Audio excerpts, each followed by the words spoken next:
Hello, welcome to a new edition of the Right Wing Populist Podcast. I am the Right Wing Populist. So today I want to talk about, again, the Iran War. I don't even like talking about this thing. I take no pleasure. I don't like criticizing the president. I still have so much personal affection toward the president. Been a supporter of his since I was 15 when he first came down the famous golden escalator. So I don't like criticism. I supported him ever since. Supported him in 2020, 2024. You paid a price, especially early on, even as a high schooler. You paid a price being a Trump supporter early on. There's no question about it. And I paid a price in multiple ways as I got into college and the different things that happened that weren't so good. So I take no pleasure in criticizing him and being pessimistic about the war, but I just, look, he himself set up the standards of which to grade him upon. And one of those standards were no stupid, pointless Middle Eastern wars. That he criticized the Bush administration, the Obama administration, pretty much every administration in recent history. Trump criticized for getting us into unnecessary regime change or any type of wars. So for Trump not to do the same thing, I'm sorry, you just have to criticize him. And he posted something this morning which is so ridiculous as we get toward the famous deadline. I think 8 p.m. Eastern, I believe, was the deadline until Trump's supposedly going to escalate things even further, which will be a disaster. So I'm going to talk about what Trump said today on Truth Social and break down the concern that Trump may be considering using a nuclear weapon. Hard to think of something like that, but there are certain signs people are pointing to that is a little concerning, and I think it needs to be discussed. But before we get into it all, I need you to do something with you folks. It's so simple. It's so easy. A child could do it. A Democrat could do it. Marco Rubio could do it. That's how easy it is. I need you to subscribe, whether on the YouTubes, Spotify, Apple Podcasts, wherever you listen to the podcast, please subscribe. And if you are listening on the YouTubes, like and comment. It helps a great deal with the algorithm. I would so greatly appreciate it. I don't want to have to make an OnlyFans. I don't want to have to sell my beautiful body. I'm sure you folks would enjoy that, but I don't want to do it. So subscribe to my podcast instead. It would be so much easier. I want to make my name with my beautiful voice, not my beautiful body. I don't know. Maybe you guys prefer the body. I don't know. I got nothing to be ashamed of. But anyway, I'm just kidding. Just kidding. So like I said, let's get started and talk about what the hell is going on with Iran today.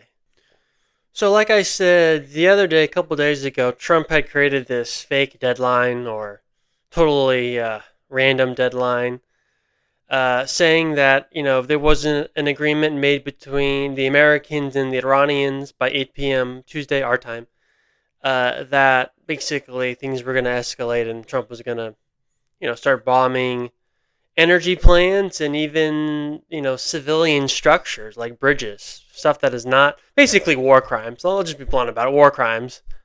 You're not supposed to target non-military infrastructure. Nothing. And I know you have idiots like Steven Crowder, the guy who sexually harasses young 19-year-olds. You have idiots like Steven Crowder saying, well, if it's a dual purpose, then targeting certain civilian things like bridges can be appropriate. It's like, wow. You could always make an argument any structure could have a military purpose. Like you could argue a bridge could be used to help the military. You could argue any building could in theory be a dual purpose. Well, maybe you could have soldiers hiding in the building. This is what the Israelis do all the time, the genocidal freaks. This is what they do. So that argument I just don't find very convincing.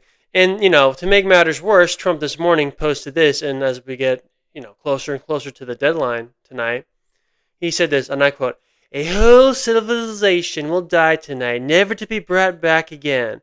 I don't want that to happen, but it probably will. However, now that we have complete and total regime change, where different, smarter, and less radicalized minds prevail, maybe something revolutionary, wonderful can happen. Who knows? We will find out tonight, one of the most important moments in the long, complex history of the world. 47 years of extortion, corruption, and death will finally end. God bless the great people of Iran. Make America great again."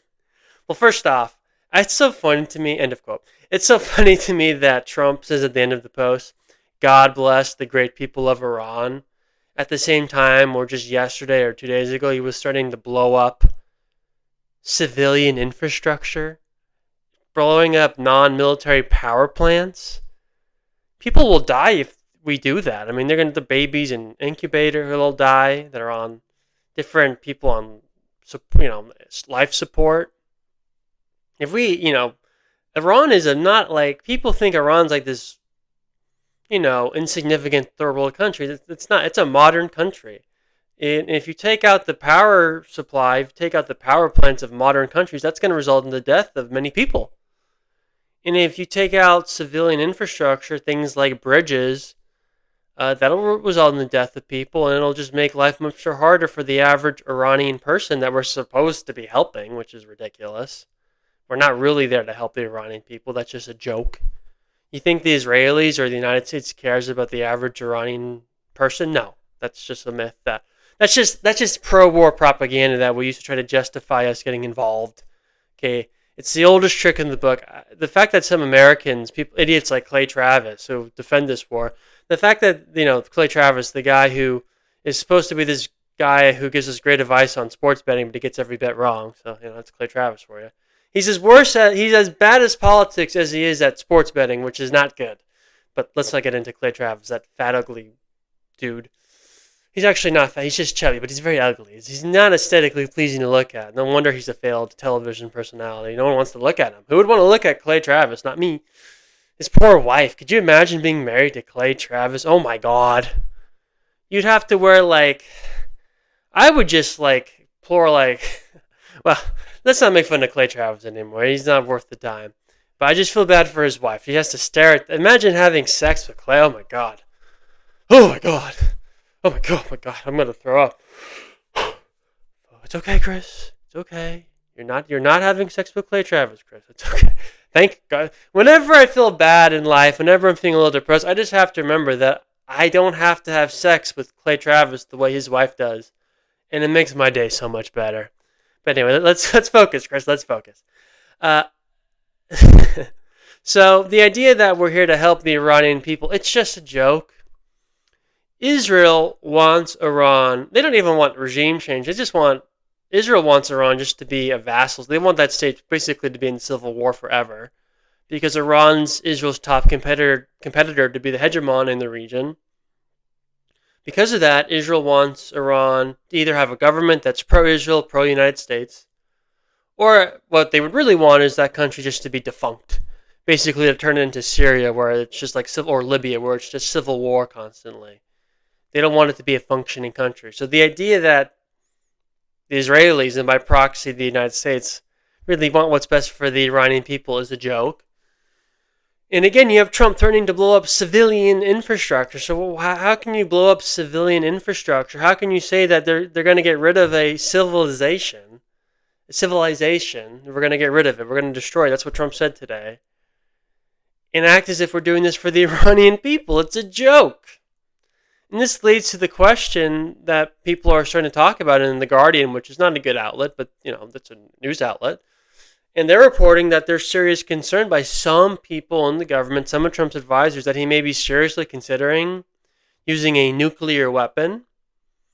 And I've sort of pushed back against this notion because it, to me, didn't seem serious. But when you have Trump saying we're going to wipe out a civilization, and when you had him promoting Mark Levin this past Sunday, when you had Mark Levin talking about why the United States was justified, or the reason why we used the nuclear bombs against Japan, he talked about that this last Sunday, little Mark Levin, micro Levin, as the beautiful Megyn Kelly calls him. You had Trump promoting that segment. He's talking about wiping out a civilization. Am I missing something? This is a little disturbing. And you have people like Nick Fuentes who have said that he has been speculating that Trump wants to be the president to use a nuclear weapon. The first president, obviously, since World War II.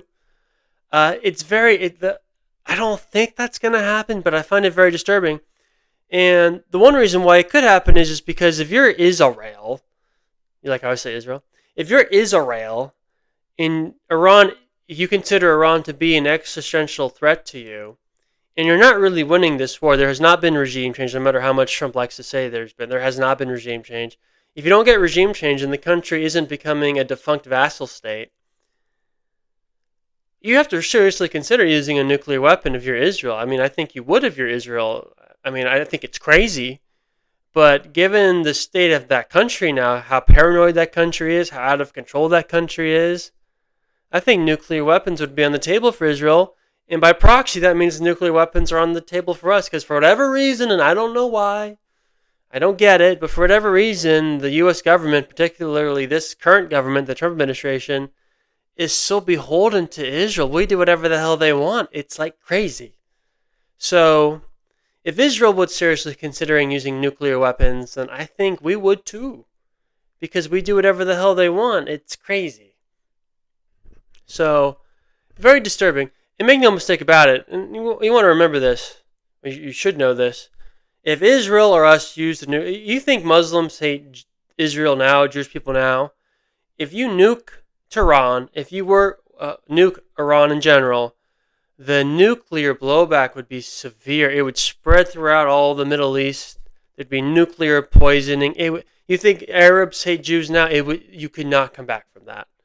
Okay, just the blowback from it all. It would just the nuclear, and it would not be good. You don't want to do that. And that's why I've been thinking, well, they're not going to do that because that'll impact the whole Middle East if you nuke Tehran. But I'm starting to see signs of, I mean, is this really on the table? Would Trump be this crazy? Would Bibi Netanyahu be this crazy? I don't know.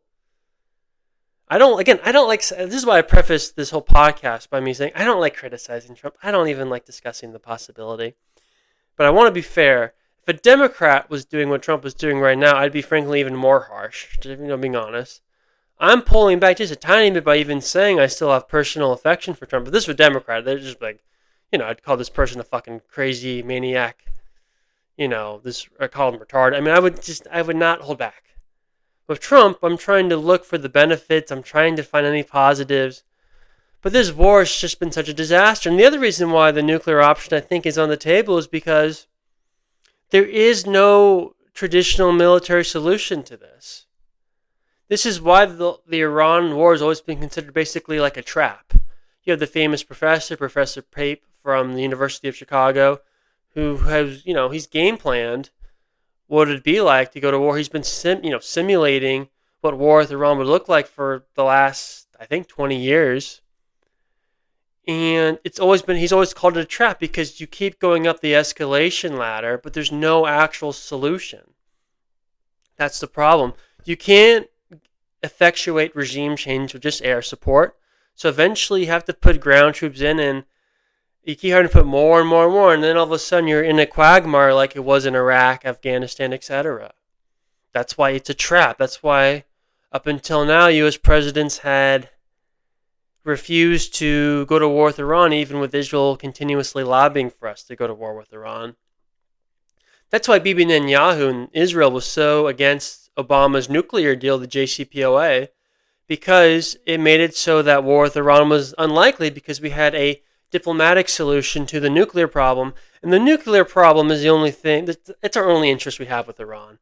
Iran is not a threat to us. I'm so tired of people saying, oh, Iran, they're a threat to us. We've been at war with them for 40. It's like, if you're really claiming that we've been at war with Iran for over 40 years, you're using the word war in such a disingenuous, vague, broad fashion, and the word is meaningless. We have not been at war with Iran for the last 40 years. It's ridiculous. Stop saying that shit. Okay? We have not been attacked by our homeland, by Iran. The people who attacked us on 9/11, they were from Saudi Arabia. Okay? Which we're allies with now, by the way.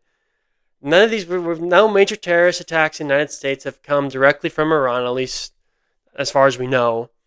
Okay, this idea that Iran was going to attack us on the main is just ridiculous.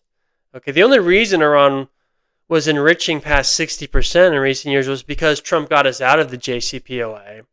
That was the only incentive that Iran had for enriching uranium at 3%, which is, I think, the standard. I'm not a nuclear expert, okay? But my understanding is that 3% is standard for civilian purposes of having nuclear energy, which Iran has a right to do, actually, under the nuclear treaties that many countries are a part of. You're allowed to enrich uranium to a certain extent for civilian purposes. And under the JCPOA, as far as I know, and again, I'm not an expert, but they were enriching at the appropriate level.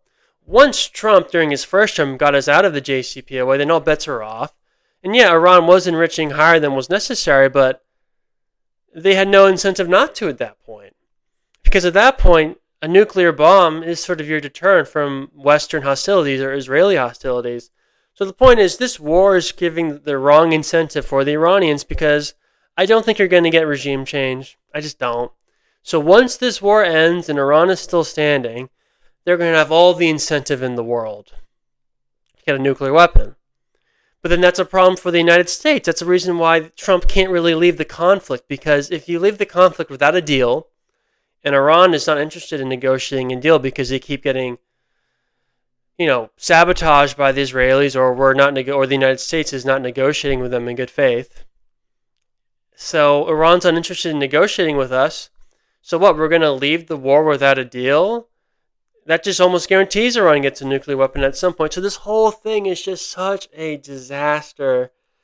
I just cannot believe President Trump was so stupid, so idiotic, so immature to get us into this war. I don't even like talking about it, but I have to talk about it.